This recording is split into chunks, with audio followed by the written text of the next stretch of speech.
The sky was clear, stars were shining, the sea was dead calm on the starboard side, and I could see ice in the well deck. There's no sign of iceberg then, because she'd passed us.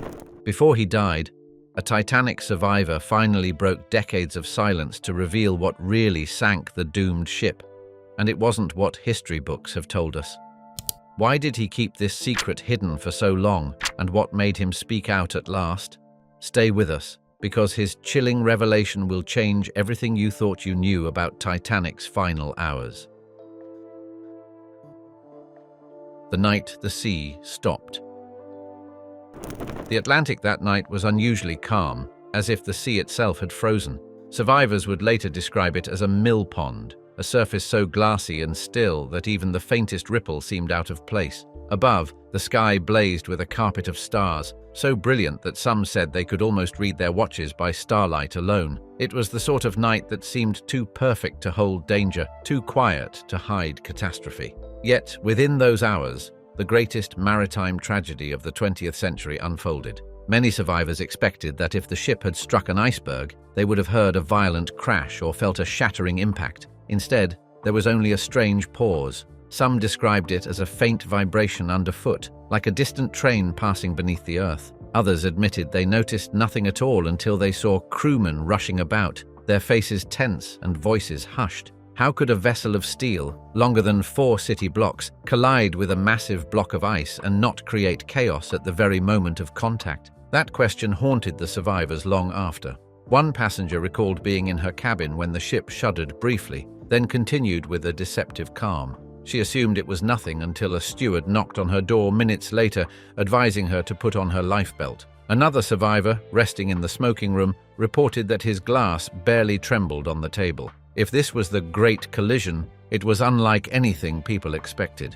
Part of the mystery lies in Titanic's construction. The ship's double-bottom hull and watertight compartments were thought to make her practically unsinkable. Perhaps this gave passengers a false sense of security. Yet the lack of drama at the moment of impact also raises another possibility. What if the story of a massive, towering iceberg ripping a gash along the hull was not the entire truth? Consider this detail. In later inquiries, several witnesses testified they saw no towering white cliff of ice. Lookouts reported a dark shape ahead, something low on the water that was difficult to distinguish against the horizon. In the glassy sea, there were no waves to break against an iceberg and reveal its presence. The night's stillness was not just eerie, it was deadly, removing the very signs that sailors relied upon to spot hazards. The calm sea also created an optical illusion known as super-refraction, where the boundary between sea and sky becomes distorted. This might explain why lookouts struggled to define what they saw. The stars above, doubled and refracted, could have tricked the eye into merging the horizon with the heavens. Imagine scanning the night for a shape when the very line that separates Earth from sky has vanished. In such conditions, danger could be invisible until it was too late.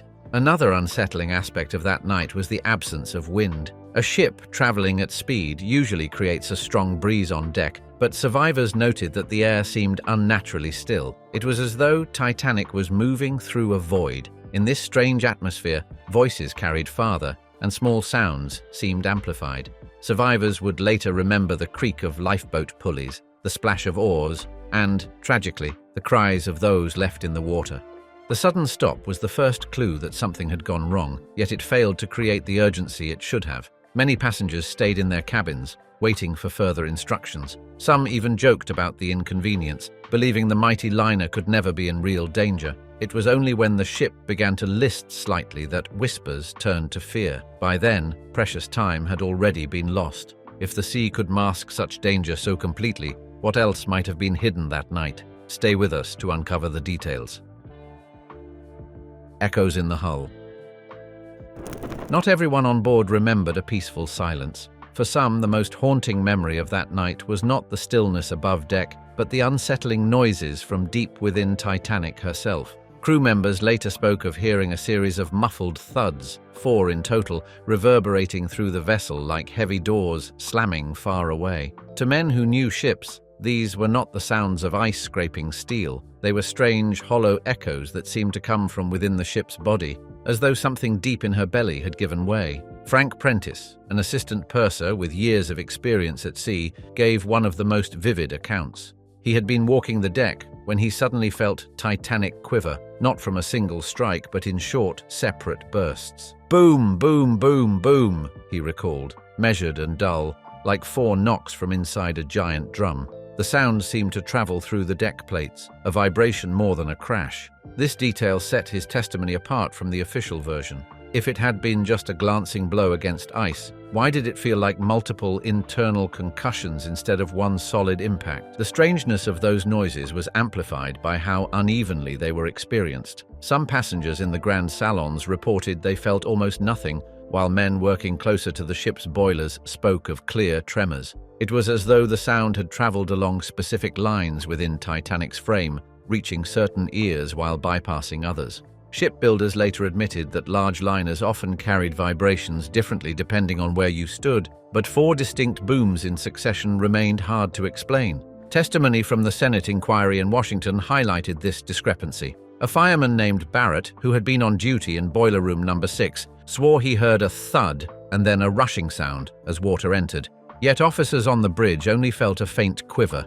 Survivors in the forward cabins spoke of a noise like tearing canvas, while those near the stern insisted they heard nothing unusual. The story of Titanic's end was not one experience, but a collage of conflicting perceptions, bound together only by the fact that the ship sank. One possibility is that what people heard were not external strikes at all, but internal failures, steel plates snapping, rivets shearing, or bulkheads groaning under sudden pressure. Such noises would indeed come in sequence, echoing as one compartment after another gave way. If this was the case, then Titanic was not destroyed instantly by a single rupture, but gradually undone by a cascade of structural collapses. Each boom would have been a grim milestone in that fatal progression. Another layer of mystery was added by the confusion on deck immediately afterward. Crewmen rushed below with lamps, some carrying tools as though expecting to make quick repairs.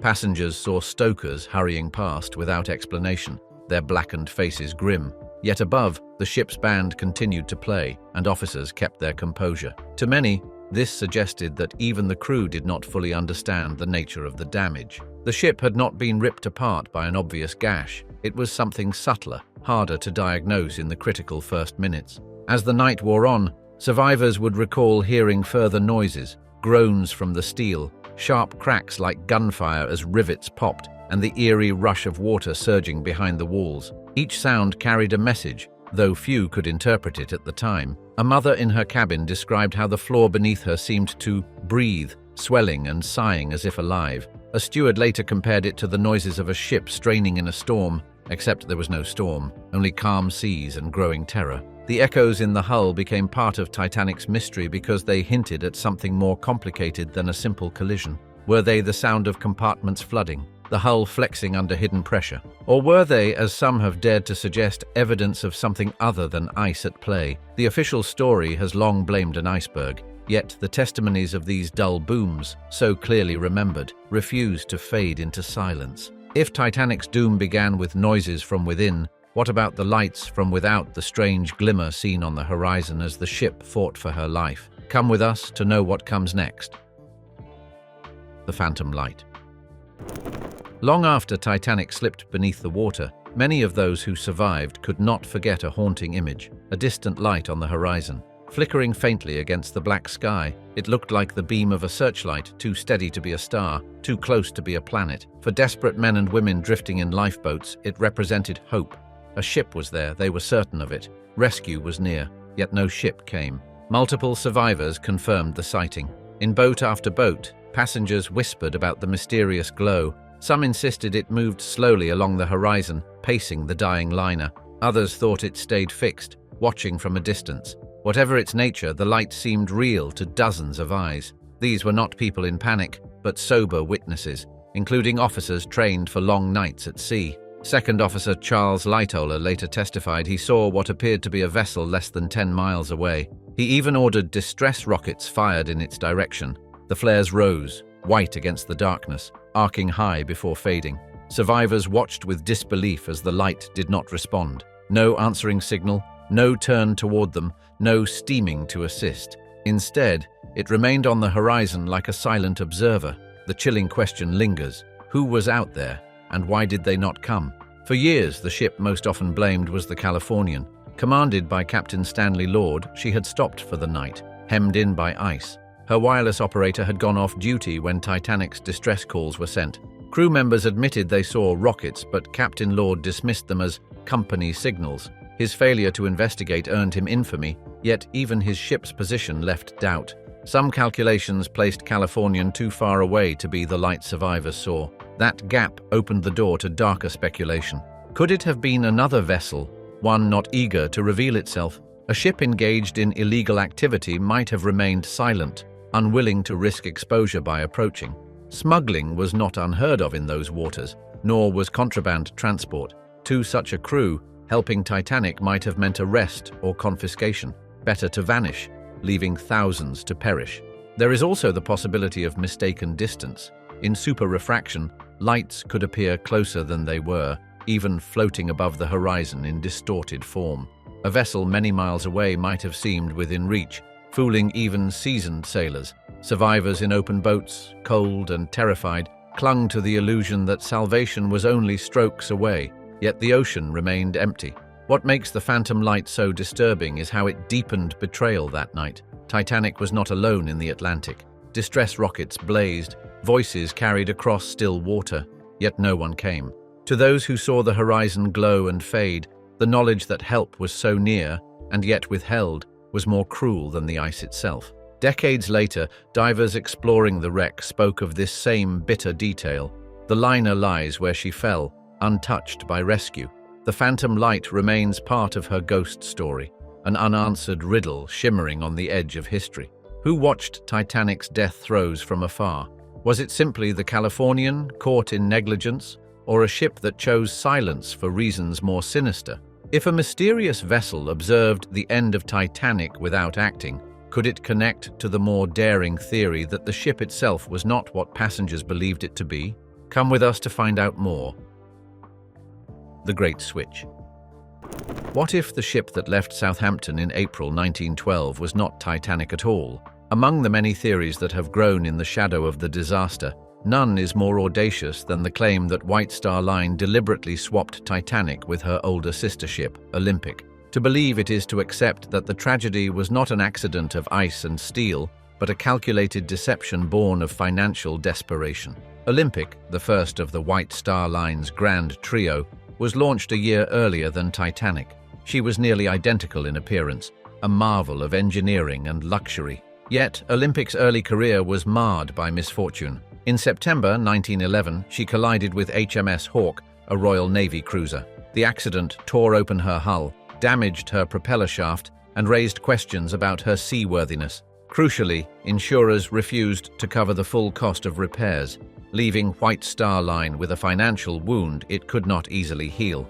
It was in this climate, conspiracists argue, that the idea of a switch was born. According to the theory, the company disguised Olympic as Titanic and sent her to sea, planning a staged accident to claim insurance on the far more valuable new vessel. To the public, Titanic would be lost. To the company, Olympic's troubles would vanish, her damaged frame written off under another name. Supporters of this theory point to curious inconsistencies in surviving photographs and records. For instance, Titanic was launched with a certain number of portholes along her sea deck, 14 in all.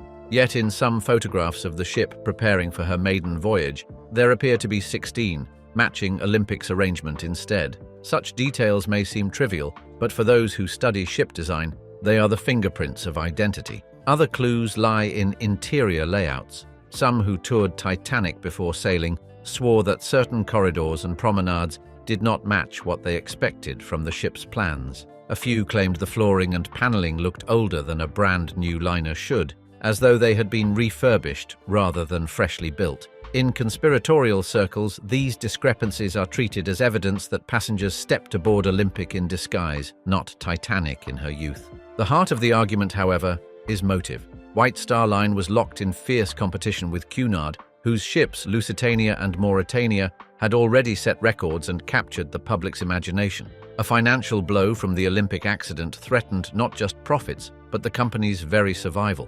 An elaborate fraud, though risky, might have seemed the only way to recover. The insurance payout on Titanic's loss would have been enormous, enough to cover Olympic's debts and restore White Star's balance sheet. Skeptics, of course, dismissed the theory as impossible. The logistics alone would have been staggering. Every builder, officer, and dock worker involved in the changeover would have needed to remain silent forever. Not a single document from Harland and Wolff, the Belfast shipyard where the ships were built, hints at such a plot. Moreover, when explorers reached the wreck in 1985, they found identifying numbers stamped into the steel plates. Each number matched Titanic's construction records, not Olympic's. If a swap occurred, it left behind no physical evidence in the wreck itself. Yet doubts persist because of the unanswered oddities. Why did J.P. Morgan, the powerful financier behind White Star Line, cancel his trip aboard Titanic at the last minute, despite booking the finest suite? Why did certain wealthy passengers also withdraw, some citing vague reasons? Why, in the aftermath, did the company seem so eager to downplay inquiries that questioned the ship's design and circumstances? The Great Switch remains one of the most enduring theories because it shifts the tragedy from nature's cruelty to human cunning. If true, the iceberg, or whatever struck Titanic, was only the final act in a drama scripted in corporate boardrooms, not on the open sea. To believe it is to see not just a sinking, but a stage-managed sacrifice of one ship for another. But if the Great Switch is too elaborate to prove, what about another explanation, one that calls upon superstition and ancient power to account for the disaster? Let us take you through the secrets. The Mummy's Curse. In the smoking rooms of Titanic, where the wealthiest passengers sipped brandy and traded stories, one tale was told with a mixture of awe and unease. It was not about finance or politics, nor about shipbuilding or maritime triumphs. It was about a mummy. More precisely, a coffin lid is said to bear the painted image of a priestess from ancient Thebes, known among spiritualists as the unlucky mummy. To some on board, this artifact carried a reputation so dire that to even touch it was to invite disaster. The story had already circulated through London's drawing rooms long before Titanic sailed. According to legend, the artifact was brought from Egypt to England in the late 19th century, taken from a tomb that should never have been disturbed. From the moment it arrived, misfortune seemed to follow. The photographer who first captured its likeness died suddenly. A wealthy collector who acquired it lost his fortune within months.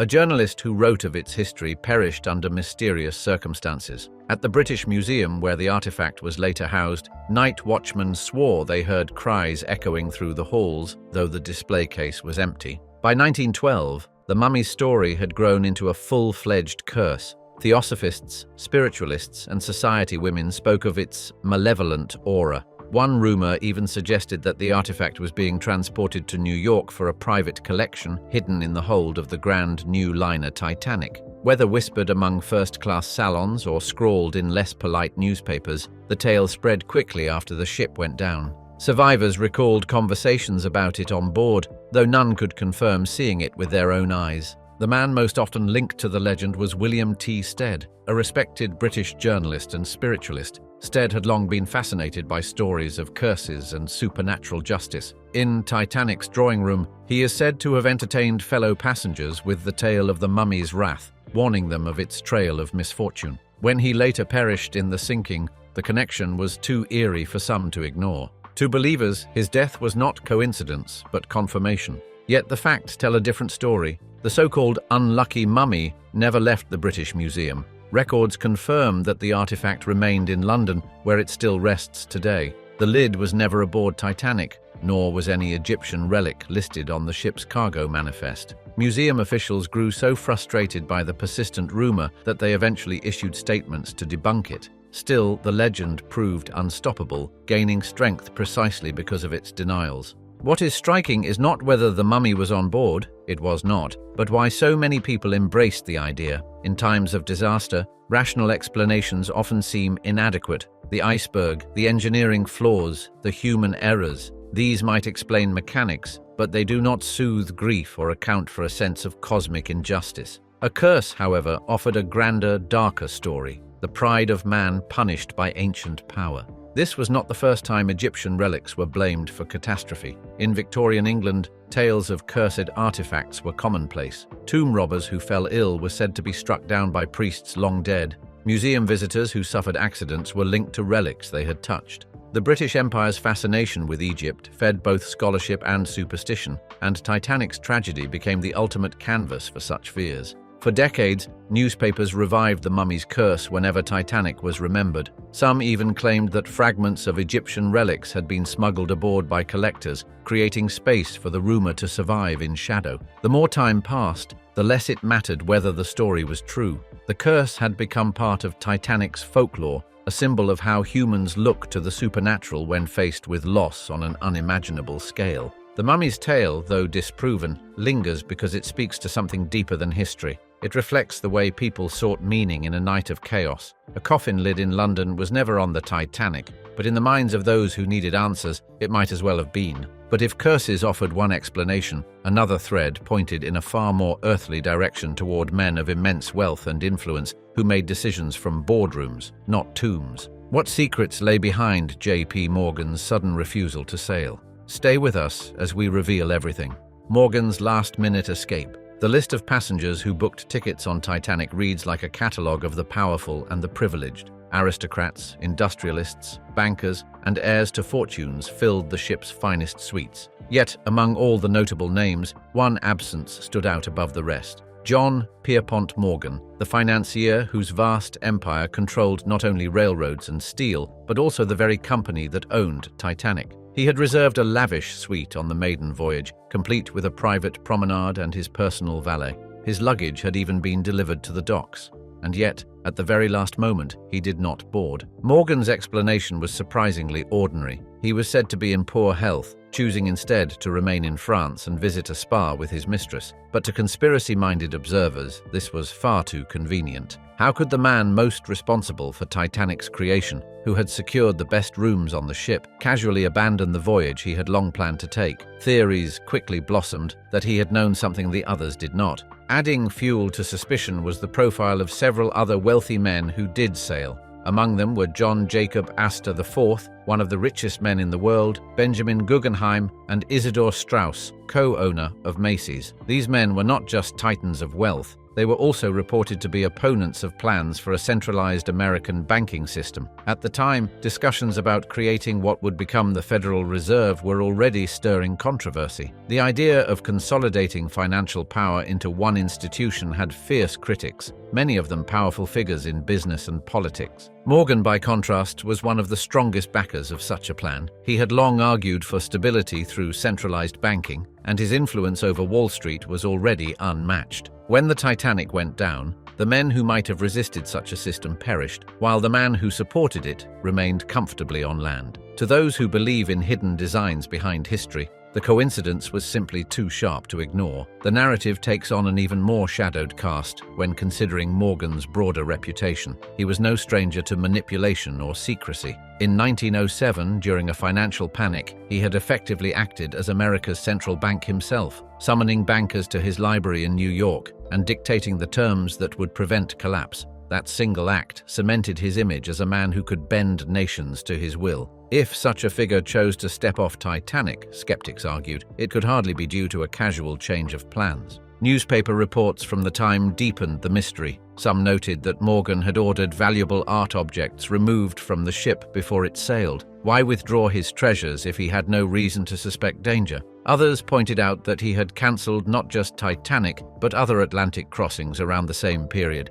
fueling speculation that he foresaw or orchestrated an event too dangerous to risk his own presence. Historians generally dismiss the theory that Morgan engineered Titanic's sinking to remove his rivals. They point out that the Federal Reserve Act was passed only in 1913, a year after the disaster, and that the opposition among wealthy men was far more complex than the conspiracy allows. Still, the clustering of facts about Morgan's absence, his rivals' deaths, and the timing of financial reform remains one of Titanic's most intriguing subplots. Even if Morgan had no hand in events, his decision not to sail reshaped the way people remembered him. To the public, it looked like uncanny foresight. To conspiracy theorists, it was proof of a deeper plot. To historians, it remains an ambiguous footnote, neither entirely explained nor entirely dismissible. Whatever his reasons, Morgan's suite stood empty while the ship he financed steamed westward. The man who might have been Titanic's most famous survivor never set foot on her decks.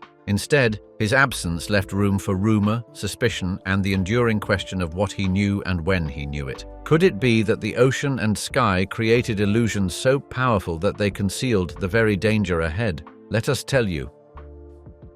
The invisible ice. Lookouts perched high in Titanic's crow's nest peered into a horizon that was deceivingly clear. No fog hung in the air, no crashing waves marked hidden dangers. The sea was a polished mirror, stretching endlessly under a vault of stars. Yet, when the iceberg was finally spotted, it appeared almost too late, sliding out of darkness like a phantom. To some experts, this was not merely a matter of poor luck, but a strange natural trick, the phenomenon of invisible ice. Captain L.M. Collins, a former naval officer who studied Titanic's sinking, argued that what confronted the ship was not the towering berg of popular imagination, but a low, flat field of pack ice. Such ice, spread thin across the water, would have been nearly impossible to detect under those conditions. With no waves to break against it and no moon to cast shadows, it merged with the sea, an undetectable sheet waiting in silence. Optical science offers an unsettling explanation. On rare nights, when cold air sits heavy over warmer layers rising from the sea, a refraction occurs. This bending of light distorts the horizon, raising images or even erasing them entirely. Known as super refraction or a mirage horizon, it can make ships appear where none exist or conceal hazards that are directly in a vessel's path. On April 14, 1912, the still, icy air over the Atlantic created exactly these conditions. Lookouts may have been scanning a false horizon, unaware that the true one and the danger lying across it was hidden from view. Even the reports from Titanic survivors support this oddity. Several testified that the iceberg seemed to appear suddenly, without warning, as though it materialized from the sea itself. Others recalled how the stars seemed unusually sharp and bright that night, a classic symptom of refraction. To eyes straining against the black, the very clarity of the sky was part of the trap. Later, divers exploring the wreck noted something else. The damage along Titanic's starboard side was not the long gash first imagined, but a series of punctures spread across several compartments. This pattern fits neatly with Collins's theory. Instead of a single sharp collision, the liner may have ground across low-lying ice, each strike breaching a different section.